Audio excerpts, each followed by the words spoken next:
Bismillahirrahmanirrahim. Assalamualaikum warahmatullahi wabarakatuh. Saya Zahratul Mutia. Di sini saya akan memaparkan tugas SPK, yaitu mengambil referensi skripsi yang ditugaskan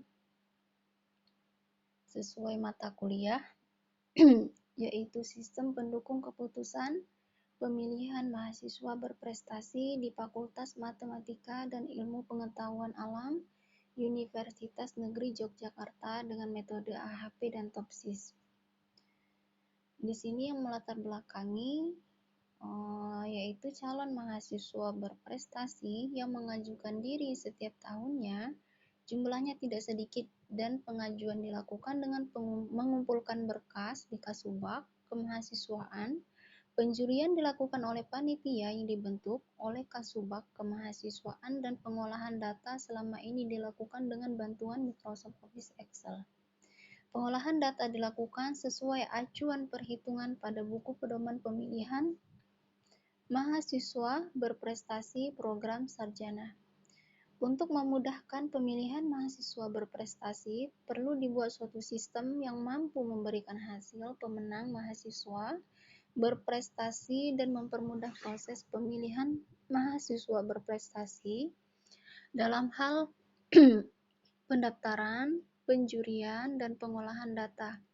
Untuk itu, diperlukan suatu sistem pendukung keputusan yang dapat memperhitungkan yang mendukung pengambilan keputusan pemilihan mahasiswa secara cepat, mudah dan dalam proses pengolahan data pengambilan keputusan untuk menentukan mahasiswa berprestasi.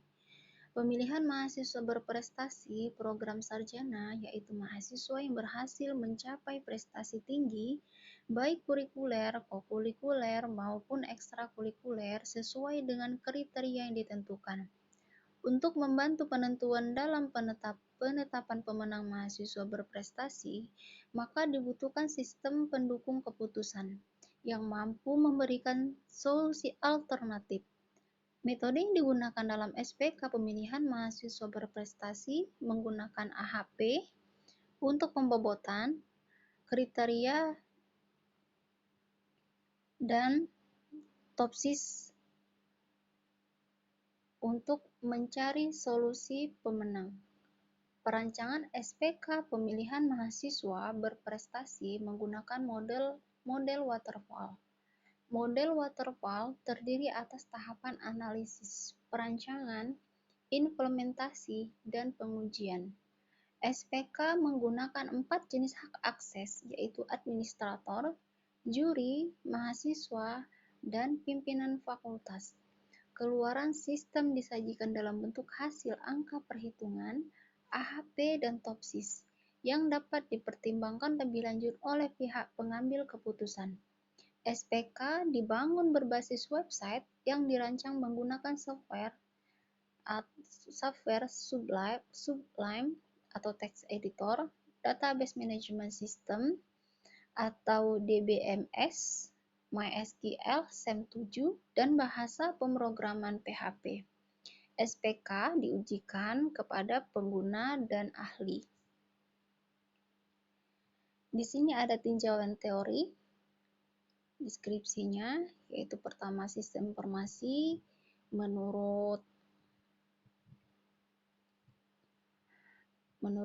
ahli, menurut C. Lucas di sini tahun 1993, di mana sistem secara sederhana dapat diartikan sebagai suatu kumpulan himpunan atau variabel-variabel yang saling terorganisasi, saling berinteraksi, dan saling bergantung satu sama lain.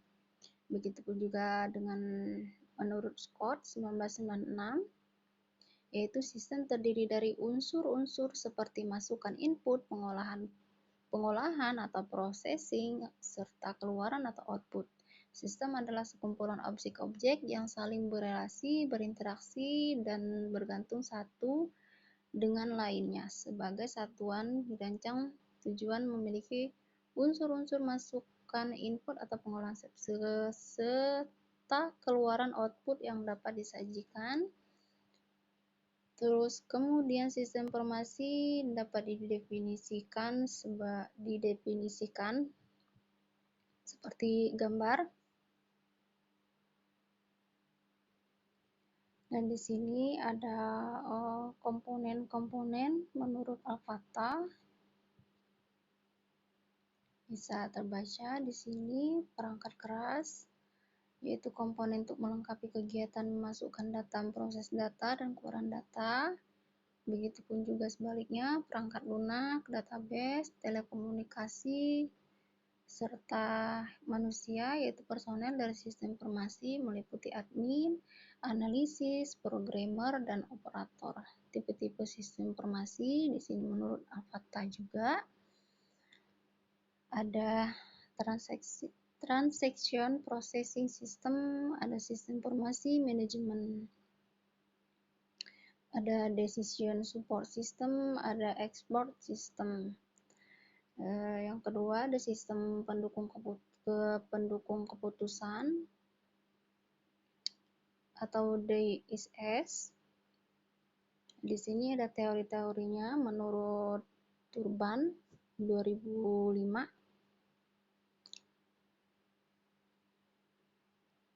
Dan di bawah SPK ini ada karakteristik SPK, yaitu menurut Turban 2021, di mana SPK merupakan sistem berbasis komputer antarmuka mesin komputer dengan pembuat keputusan dan sebagainya, di urutan sampai ke 6.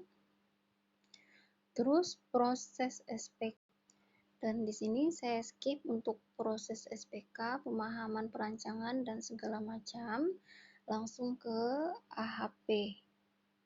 AHP, di mana proses model AHP ini secara umum yaitu pertama, menurut Manurung 2010, mendefinisikan masalah dan menentukan solusi yang diinginkan, lalu menyusun hierarki dari permasalahan yang dihadapi. Yang kedua, menentukan prioritas elemen. Yang pertama, langkah pertama dalam menentukan prioritas elemen adalah membuat perbandingan pasangan, yaitu membandingkan elemen secara berpasangan sesuai kriteria yang diberikan. Selanjutnya, matriks perbandingan berpasangan diisi menggunakan bilangan untuk mempresentasikan kepentingan relatif dari suatu elemen terhadap elemen yang lainnya. Matriks K merupakan matriks perbandingan berpasangan antar kriteria, seperti di gambar berikut. Dan yang ketiga, sintetis, yaitu pertimbangan terhadap perbandingan berpasangan disintetis untuk memperoleh keseluruhan prioritas. Hal-hal yang dilakukan dalam langkah ini adalah A. Menjumlahkan nilai-nilai dari setiap kolom pada matriks K. B. Membagi setiap nilai dari kolom dengan total kolom yang bersangkutan untuk memperoleh normalisasi matriks. C. Menjumlahkan nilai-nilai dari setiap baris dan membaginya dengan jumlah elemen untuk mendapatkan nilai bobot prioritas. Yang keempat, mengukur konsistensi. Dalam pembuatan keputusan, penting untuk mengetahui seberapa baik konsistensi yang ada karena kita tidak menginginkan keputusan berdasarkan pertimbangan dengan konsistensi yang rendah. Hal-hal yang dilakukan dalam langkah ini adalah A. Setiap nilai pada kolom pertama dikalikan dengan bobot prioritas elemen pertama, kemudian setiap nilai pada kolom kedua dikalikan dengan bobot prioritas elemen kedua, dan seterusnya. B. Jumlah setiap baris atau E-baris. Hasil dari penjumlahan baris dibagi dengan elemen prioritas yang bersangkutan sehingga didapat lambda. D. Jumlahkan lambda dan hasilnya dibagi dengan banyaknya elemen yang ada. Hasilnya disebut lambda max. dengan banyaknya elemen yang dibandingkan. 5. Hitung indeks konsistensi atau CI dengan rumus C1 sama dengan lambda max min N dibagi N-1. Dengan banyaknya elemen yang dibandingkan, pertama, rasio konsistensi atau CR dengan rumus CR sama dengan C1 atau RC dengan CR sama dengan konsistensi atau rasio CI atau konsistensi indeks RC, random konsistensi sudah ditentukan berdasarkan matriks perbandingan yang dibentuk dan dapat disajikan pada tabel berikut ini. Nilai random konsistensi atau RC ukuran matriks 1,2, nilai RC-nya 0,00, 3, 0,58, 4, nilai RC 0,90, 5, nilai RC 1,12, 6, nilai RC 1,24, 7, 1, nilai RC 1,32, 8, 1,41, nilai RC 9, 1,45, nilai RC 10, 1,49, 11, 1,51, 12, 1,48, 13, 1,56, 14, 1,57, 15, 1,59. Dan yang kedua, memeriksa konsistensi hierarki. Jika nilainya lebih dari 10%, maka penilaian dari data judgment harus diperbaiki. Namun, jika rasio konsistensi atau CI atau RC kurang atau sama dengan 0,1, maka hasil perhitungan bisa dinyatakan benar. Menurut Kusrini 2007. 5. Topsis. Di sini proses topsis menurut Mahmudah Zaidah 2007. Yang pertama konversi dan bentuk matriks bentuk matriks keputusan sebagai berikut. Dengan AI adalah alternatif dengan I 1,2 M. FG adalah atribut atau kriteria dengan G 1,2 N. Sedangkan FIG adalah alternatif ke min I dan kriteria min J. Metodologi penelitian. Metode pengerjaan tugas. Dalam pengerjaan tugas, penulis memakai waktu 3 minggu sesuai waktu yang diberikan oleh dosen mata kuliah SPK. Berikut: minggu pertama, pengajuan judul; minggu kedua, pengerjaan atau penulisan; minggu ketiga, pembuatan video dan pengumpulan. Nah, metode pengambilan tugas, bahan untuk rangkuman ini didapat dari Google dengan mencari skripsi tentang SPK sesuai mata kuliah dengan referensi sebagai berikut, yaitu Pendidikan Matematika, Fakultas Matematika dan Ilmu Pengetahuan Alam, Yulianto, Sistem Pendukung Keputusan Pemilihan Mahasiswa Berprestasi di Fakultas Matematika dan Ilmu Pengetahuan Alam, Universitas Negeri Yogyakarta dengan metode AHP dan Topsis, Yogyakarta, Universitas Negeri Yogyakarta, dan mencari metode yang digunakan di skripsi dengan Google dan buku-buku agar lebih paham tentang metodenya sehingga mudahkan dalam penjelasannya. Di mana AHP dan Topsis ini memiliki kelebihan dan kekurangan. Metode AHP sendiri tidak lepas dari kekurangan. Metode AHP tidak efektif apabila digunakan pada kasus yang dengan jumlah kriteria dan alternatif yang banyak. Oleh karena itu, diperlukan metode lain untuk dikombinasikan dengan metode AHP. agar didapatkan hasil yang lebih efektif. Kombinasi metode AHP dan TOPSIS dipilih dengan alasan metode AHP memiliki kelebihan berdasarkan pada matriks perbandingan pasangan dan melakukan analisis konsistensi. Sedangkan metode TOPSIS dapat menyelesaikan pengambilan keputusan secara praktis karena konsepnya sederhana dan mudah dipahami, komputasinya efisien, serta memiliki kemampuan mengukur kinerja relatif dan alternatif-alternatif keputusan. Kesimpulan dan saran. Kesimpulan berdasarkan hasil pembahasan SPK pemilihan mahasiswa, yaitu pertama, SPK dibangun berbasis website yang dirancang menggunakan software. SPK terdiri dari 4 pengguna, yaitu administrator adalah